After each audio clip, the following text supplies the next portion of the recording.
கேள்விகளுக்கு சுமந்திரன் அவர்களும் விரும்பினா பதில் சொல்லலாம். இந்த 2 கேள்வி. முதலாவது, இந்த வடபகுதியை பொறுத்தளவு அரசாங்கத்தினதும் அரசாங்கத்தினுடையதும் இராணுவத்தினுடையதும் நெருக்குவாரங்கள் தொந்தரவுகள்லாம் நிறைய இருக்கு. அதை நாங்கள் கவனிக்கின்ற பொழுது அதிக அளவில் வன்னியில், குறிப்பாக கிளிநொச்சியில் ஸ்ரீதரன் பாராளுமன்ற உறுப்பினருக்கு இருக்கிற மாதிரி எங்களுக்கு தெரியுது. அப்படி நான் பார்க்குறேன். அப்போ அவர் தனியாக நின்று அங்கே போராடுற மாதிரி, இப்போ சந்திரகுமார் போன்றவருடைய அறவாடித்தனங்கள் எல்லாம் அவர் மற்ற இடங்களில் நடக்கிறவங்களுக்கு தெரிய இல்லை. அப்போ அவர் அங்கே நினைக்கிறேன் வன்னியில் மட்டும்தான் அந்த நிறைய பிரச்சனைகள் மத்தியில் அவர் பல வேலைகள் செய்துள்ளார். அப்போ இது ஒரு டீம் ஒர்க், இது ஒரு உதைப்பந்தாட்டம் போல ஒரு டீமாக இருந்து அரசியல் செய்ய வேண்டிய நேரங்களில் இந்த மற்ற அங்கத்தவர்கள் அங்கே அவருக்கு ஆதரவாகவோ அவர் தனித்து நின்று சண்டை பிடிக்கிற மாதிரி ஒரு நிலை ஒன்று இருக்கு. அதை நீங்கள் எப்படி பார்க்குறீங்க? அல்லது உங்களுடைய மற்ற அங்கத்தவர்களுடைய ஆதரவு, அவருடைய கருத்துக்கள் எப்படி இருக்கு? அது தலைமை என்ற வகையில் நீங்கள் எப்படி அதை பார்க்குறீங்க?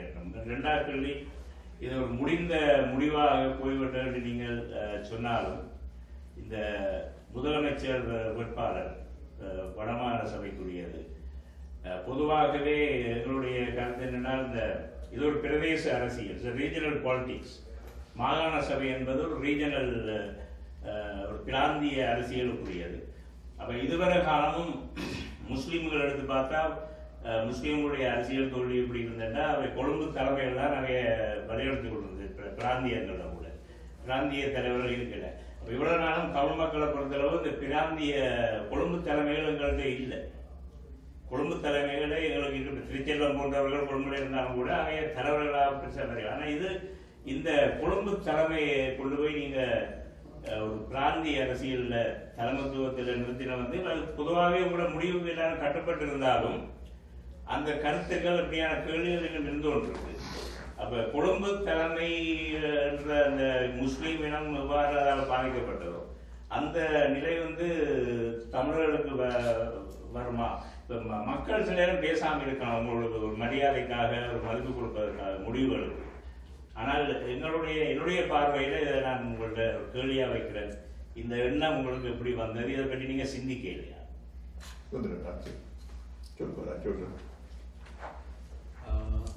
கிளிநொச்சி வன்னி பிரதேசத்தை பொறுத்த வரையில இராணுவத்தினுடைய பிரசன்னம் காரணமாகத்தான் கூடுதலாக அழுத்தங்கள் இருந்து கொண்டே இருக்கிறது. கிளிநொச்சி பிரதேசத்தை தமிழ் தேசிய கூட்டமைப்புக்காக பொறுப்பாக இருக்கிறது பாராளுமன்ற உறுப்பினர் ஸ்ரீதரன். ஆகையினால அந்த பிரதேசத்தில் வார அழுத்தங்களுக்கு அவர் கொடுக்க வேண்டிய ஒரு சூழ்நிலை இருக்கிறது.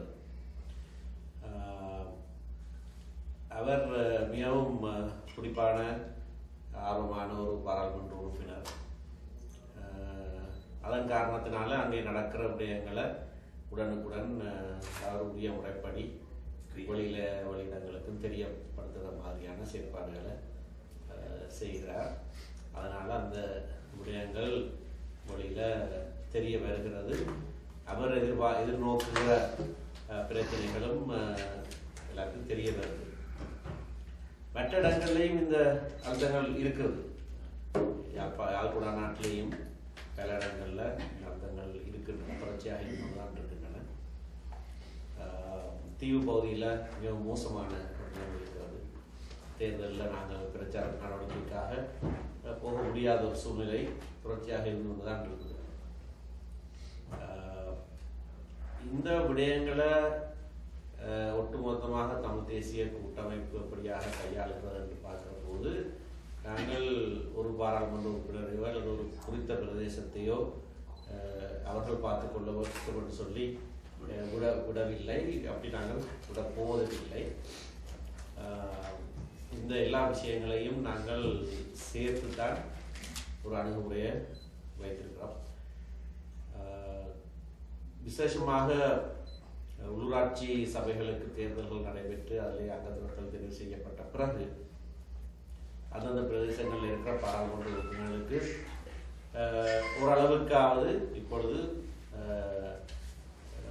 இருக்கக்கூடிய ஆதரவு அவர்களோடு சேர்ந்து நிற்கக்கூடியவர்கள் இன்னும் அதிகமாக வந்திருக்கிறார்கள். துரதிருஷ்டவசமாக கௌரவ ஸ்ரீதரனுக்கு மிகவும் ஆதரவாக இருந்த 2 வாலிபர்கள் அரசாங்கத்தாலே கைது செய்யப்பட்டு தடுப்பு காவலில் இப்போது வைக்கப்பட்டிருக்கிறார்கள். அதுவும் அரசாங்கம் செய்வதற்கான காரணம் இவருடைய செயற்பாடுகளை குறைப்பதற்காக, முடக்குவதற்காக அந்த கருமங்களில் ஈடுபட்டுள்ளது. கட்சியாக அதற்குரிய நடவடிக்கைகளை நாங்கள் எடுத்துக்கிறோம். பாராளுமன்றத்தில் ஐயா அதனை எழுப்பியிருக்கிறார். நீதிமன்றத்தில் நான் அதுக்காக ஒரு வழக்கு நடத்தி கொண்டிருக்கிறேன்.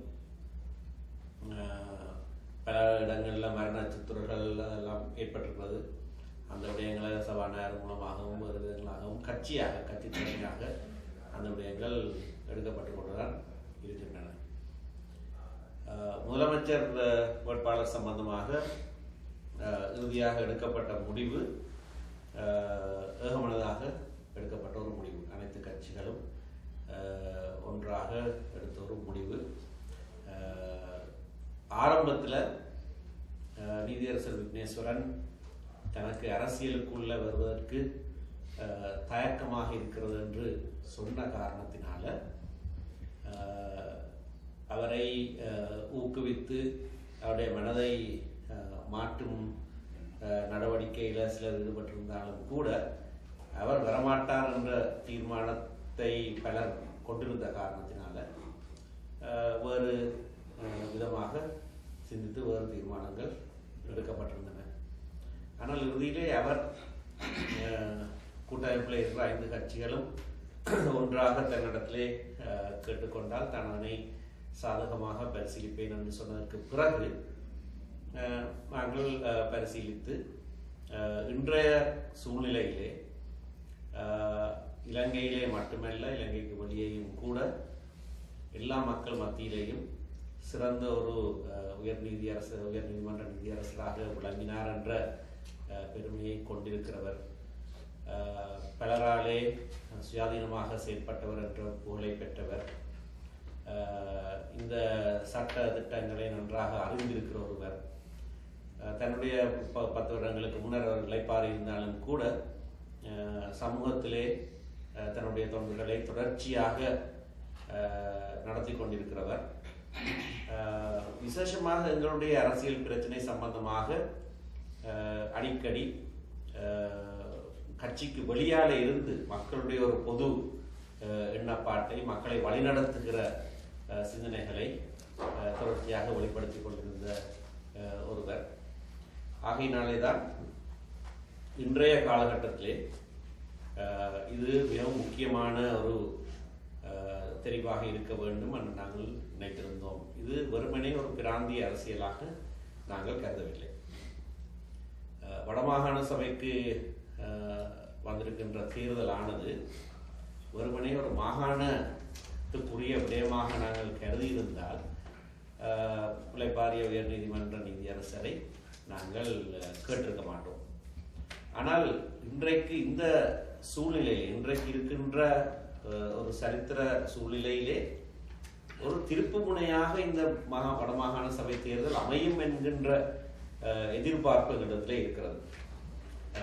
ஆகையினாலே இதனை கையாளுகிற முறை, விசேஷமாக சர்வதேச சமூகத்திலே பார்வையிலே இந்த நாங்கள் போதாது என்று தீர்மானித்திருக்கின்ற இந்த 13ஆம் திருத்தத்தின் அடிப்படையிலே இருக்கின்ற இந்த மாகாண சபை முறையை என்ன விதமாக நாங்கள் அணுகுகிறோம், அதிலே இருக்கின்ற அந்த கொஞ்ச நஞ்ச அதிகாரங்களை நாங்கள் என்ன விதமாக உபயோகிக்க பார்க்கின்றோம், சட்டத்தின் வரையறைக்குள்ளே நாங்கள் இருந்து கொண்டு அதனை செய்ய முற்படுகிற போது வருகிற சிக்கல்களை எப்படியாக நாங்கள் வெளி உலகுக்கு எடுத்து காட்டப் போகிறோம், அல்லது மத்திய அரசு இந்த இருக்கின்ற சில அதிகாரங்களை கூட நாங்கள் செயற்படுத்துவதற்கு தடையாக முட்டுக்கட்டைகளை போடுகிற போது அதனை தெளிவாக வெளி உலகத்துக்கு எடுத்து இயங்கக்கூடிய சட்ட பின்னணியை உடைய, அதே வேளையிலே அவர் சொல்லுகிற வாக்குக்கு மரியாதையை சேர்க்கக்கூடிய ஒருவர் என்ன விதமாக அதனை வெளியே கொண்டு வரலாம் என்கின்ற இந்த மேலோட்டமான பார்வையின் நிமித்தமாகத்தான் நாங்கள் அவரை தெரிவு செய்தோம். இந்த தெரிவு இந்த காலகட்டத்தில் எவ்வளவு முக்கியமானது என்ற சம்பாஷணை கட்சியர் மத்தியிலே ஏற்பட்ட போது அதனை அனைவரும் ஏற்றுக்கொண்டு தான் அந்த தெரிவு செய்யப்பட்டது. கொழும்பு தலைமைகள் என்ற சிந்தனையை குறித்து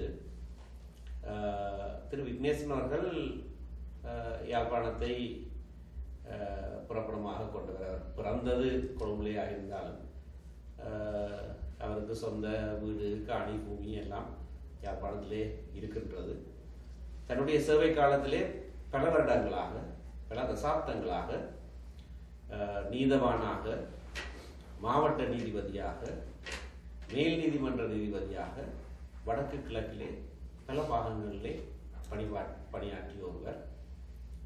மேல் நீதிபதியாக இருந்த காலத்திலே பயங்கரவாத தடுப்பு சட்டத்தின் கீழ் அவருக்கு முன்னாலே கொண்டு வரப்பட்ட வழக்குகளை வித்தியாசமான ஒரு முறையிலே அணுகின ஒரு நீதிபதி என்ற பெருமையும் அவருக்கு உண்டு. உதாரணத்துக்கு சொல்ல போனால் குற்ற ஒப்புதல் வாக்கு மூலம் மட்டும் சாட்சியமாக கொண்டு ஒரு வழக்கு அவருக்கு முன்னாலே வருகிற போது அதனை அவர் ஏற்றுக்கொள்ள மாட்டேன் என்று சொல்லி ஒரு தீர்ப்பு 1990ஆம் ஆண்டுகளில் நான் நினைக்கின்றேன் கொழும்பு மேல் நீதிபதியாக இருந்தபோது அவர் எழுதினார். அந்த நிலைப்பாட்டை தொடர்ச்சியாக மேன்முறையீட்டு நீதிபதியாகவும் உச்ச நீதிமன்ற நீதியரசராகவும் இருக்கிற போது அதே நிலைப்பாட்டை தொடர்ச்சியாக அவர் பேணியிருந்தார். ஆகையினாலே அப்படியாக சுதந்திரமாக, நியாயமாக, நீதியாக இந்த விடயங்களிலேயும் செயற்பட்ட ஒருவர். அதன் மூலமாக பல மக்களுடைய நம்பிக்கையை, ஆதரவை பெற்றவர். தமிழ் மக்கள் மத்தியிலே மட்டுமல்ல, அண்மையிலே பிரதம நீதியரசரை நியாயமற்ற முறையிலே இலங்கை அரசாங்கம் பதவியிலே இருந்து விலக்கின போது சட்டத்தரணிகள் சங்கம், இலங்கை சட்டத்தரணிகள் சங்கம் ஒட்டு மொத்தமாக சரியானவர் என்றதுக்கு நீங்க விளக்கம் சொன்னீங்க. ஆனால் அவரை பற்றி இப்ப சமீப காலத்துல எங்களுக்கு குழப்பம் வந்து ரெண்டு வழியம். ஒன்று, அவர் சொன்னதாக சொல்லப்பட்ட அந்த தமிழர்கள் அவர்களுடைய வெளியே பார்த்து கொண்டிருக்கட்டும், இது ஈழத்தமிழருடைய பிரச்சனை, எங்களுடைய நாட்டு பிரச்சனை, இதை பற்றி அவர்களுக்கு தேவையில்லை என்ற ஒரு கருத்தை சொல்லியிருக்காரு.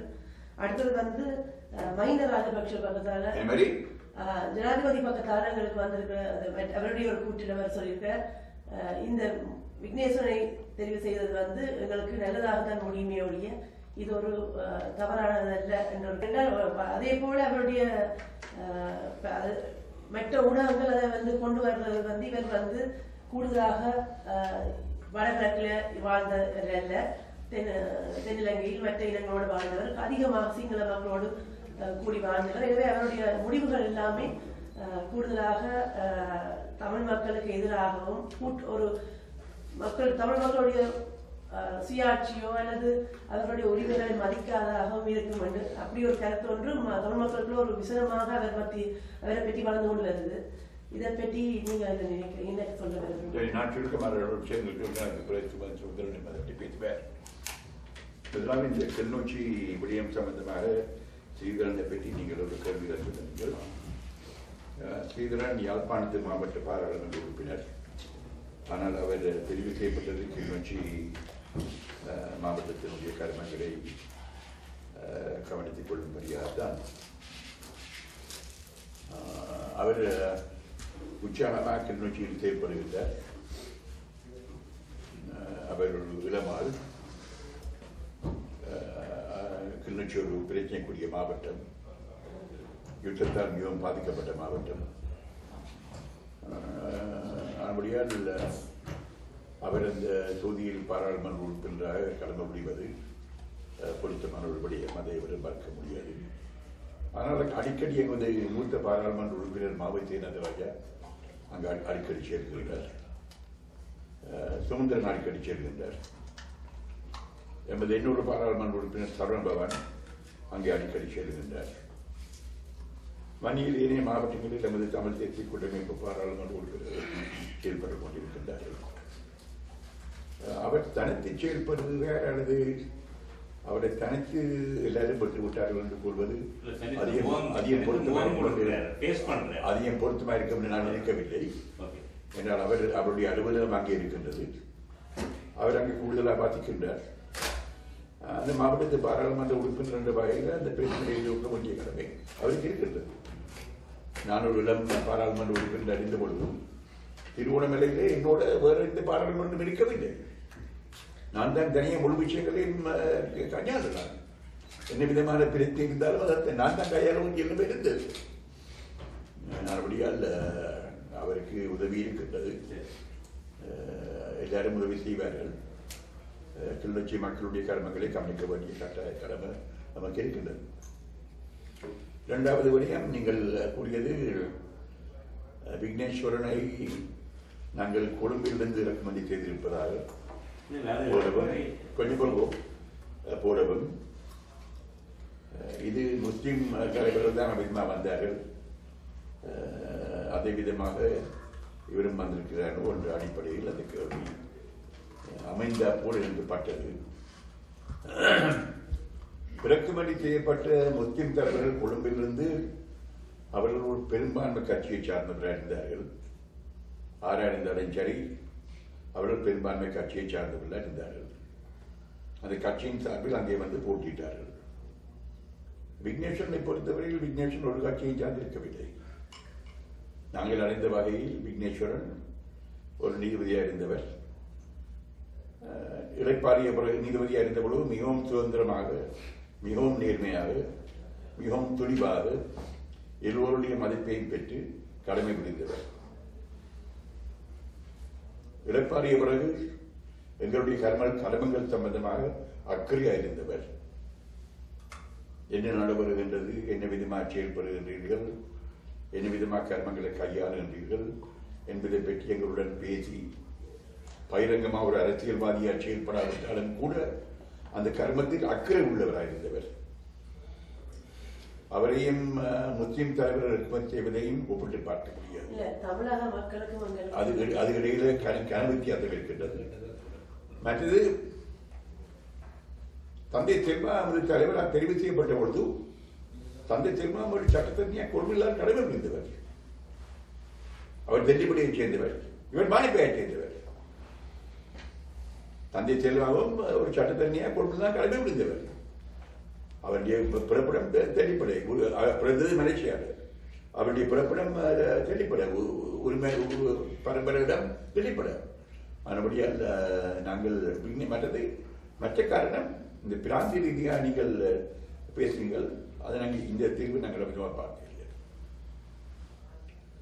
எங்களுக்கு தற்போது தேவையான முதலமைச்சர் இந்த பதவியை முறையாக முழுமையாக பயன்படுத்தி பல கோணங்களில் எமது உரிமை போராட்டத்தை முன்னெடுக்கக்கூடிய தகமை பெற்றவராகவும் தகுதி உள்ளவராகவும் திறமை உள்ளவராகவும் தற்போது இருக்க வேண்டியது அத்தியாவசியம். சாதாரணமாக மாகாண சபை ஒழுங்கு மாத்திரமல்ல, சர்வதேச ரீதியாக ஒரு சிறுபான்மை இனம் தொடர்ந்து பாதிப்புக்கு உள்ளாக்கப்பட்டு அந்த சிறுபான்மை இனம் அந்த நாட்டிலேயே இல்லாமல் போகக்கூடிய ஒரு நிலைமை உருவாகமா இருந்தால் அதனுடைய விளைவுகள் என்ன, அதற்கு என்ன விதமான பரிகாரம் வர வேண்டும் என்பதை இந்த நாட்டில் மாத்திரமல்ல சர்வதேச ரீதியாக வலியுறுத்தி பெறக்கூடிய தீர்வுகளை பெறக்கூடிய தகமை உடையவராக தற்போது வரப்போகின்ற முதலமைச்சர் இருக்க வேண்டியது அத்தியாவசியம். முக்கியமாக அந்த அடிப்படையில் தான் விக்னேஸ்வரன் தெரிவு செய்யப்பட்டவர். மாவை சேனந்தராஜா எங்களுக்கு மிகவும் வேண்டியவர். நமது மக்களுக்காக பல்விதமான துன்பங்களை நோக்கங்களை எதிர்நோக்கினவர். அவரை நாங்கள் மதிக்கின்றோம். இது ஒரு சாதாரணமான தேர்தலாக இருந்திருந்தால் அவர்தான் முதலமைச்சர் வேட்பாளர் இருந்திருப்பார். ஆனால் இது ஒரு சாதாரணமான தேர்தல் அல்ல. அவர் மிகவும் பெருந்தன்மையாக நடந்து கொண்டவர். தான் இந்த தேர்தலில் போட்டியிடவில்லை, நாங்கள் ஏகமனதாக திரு விக்னேஸ்வரனை தெரிவு செய்ய வேண்டும் என்ற கருத்தை அவரே இறுதி கூட்டத்தில் பகிரங்கமாக சொன்னவர். மறுபடியும் அந்த முடிவு ஏகமனதாக ஒற்றுமையாக ஏற்றுக்கொள்ளப்பட்ட முடிவு. அந்த விதத்தில் மக்களும் இதை ஏற்றுக்கொள்ள வேண்டும். அதுக்கு நீங்கள் எல்லோரும் உதவ வேண்டும் என்று உங்களிடம் நான் இந்த கருத்து நானும் சில சமயங்களில் கூறியிருக்கிறேன். எங்களுக்கு தமிழ் மக்களுடைய உதவி எங்களுக்கு தேவை. புலம்பெயர் தமிழ் மக்கள் உதவி எங்களுக்கு தேவை, நிச்சயமாக தேவை. அதை நாங்கள் உதாசனை செய்கிறது. அவர் அவ்விதமான பதவியை சொல்லவில்லை. எங்களுடைய கருத்து என்னவென்றால், இலங்கை தமிழ் மக்களுடைய பிரச்சனையை தீர்ப்பதற்கு தமிழ் மக்களுடைய உதவி நமக்கு நிச்சயமாக தேவை. ஆனால் தங்களுக்குள்ள உள்ள போட்டியில் எங்களுக்காக யார் கூடுதலாக செயல்படுகிறோம் என்று காட்டிக் கொள்வதற்காக இதை பயன்படுத்தி அதன் மூலமாக எங்களுக்கு பாதுகாப்பு பெறக்கூடாது.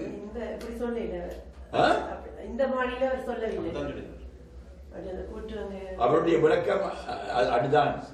ஆனா அந்த கேள்வியின் பதிலும் சில சமயம் முறையாக பத்திரிகையில் வராமல் இருந்திருக்கலாம். ஆனா அவருடைய நிலைப்பாடு 6 கோடி மக்கள் எம்முடைய சகோதரர்கள் அடுத்த வீட்டில் இருக்கின்றார்கள். அவருடைய உதவியை நாங்கள் வேணாம் என்று ஒருபோதும் சொல்ல முடியாது. அவருடைய உதவி எங்களுக்கு தேவை. ஆனால் அவர்களுக்குள்ள போட்டிகளை முன்னெடுப்பதற்காக எம்மை பயன்படுத்தினால் அதன் மூலமாக எங்களுக்கு பாதகம் ஏற்படும். அவ்விதமான பாதகங்களாக ஏற்படுத்தாமல் அவர்கள் உதவ வேண்டும் என்றுதான் நாங்கள் எங்களுடைய செய்திகள் சில விட தெளிவுபடுத்தப்படலாம். இன்னொன்றும் வந்தது, புலம்பெயர்ந்த தமிழர்களும் சும்மா இருக்கும் சொன்ன மாதிரியும் ஒரு செய்தி வந்தது. அதை நான் இதில் கதைக்கல. ஆனால் இந்த முதலமைச்சர் தெரிவிலாயே என்னென்னால், இப்ப நான் இதே விஷயத்தை இங்க பத்திரிகை எழுதிய போது எனக்கு பல பேர் என்ன அதை விமர்சிச்சு மாவை எல்லாம் இப்படி எல்லாம் செய்ய மாட்டார் அவரை போல. அப்ப எனக்கு கவலை என்னண்டா அப்படி நாங்க சொல்லி எனக்கு அந்த கருத்தை நாங்க சொல்லி நீங்க இல்ல இங்க உள்ளவர்கள் நான் பார்த்தேன், ஒரு ஆளை உயர்த்துவதற்காக இன்னொருவரை தாழ்த்த வேண்டிய அவசியம் இல்லை. அதான் இப்ப நாங்கள் ஒரு விஷயம் சொல்ல, இது மாணவரோட சம்பந்தப்பட்ட விஷயம் அல்ல, இது விக்னேஸ்வரோட சம்பந்தப்பட்ட விஷயம் அல்ல. கொஞ்சம் பார்ப்போம், இது உங்களோட சம்பந்தப்பட்ட விஷயம் அல்ல, இது என்னோட சம்பந்தப்பட்ட விஷயம் இல்லை. இது மக்களுடைய எதிர்காலத்துடைய சம்பந்தப்பட்ட முடியும். மக்களுடைய எதிர்காலத்தை நோக்கி எடுக்கப்பட வேண்டிய முடிவு.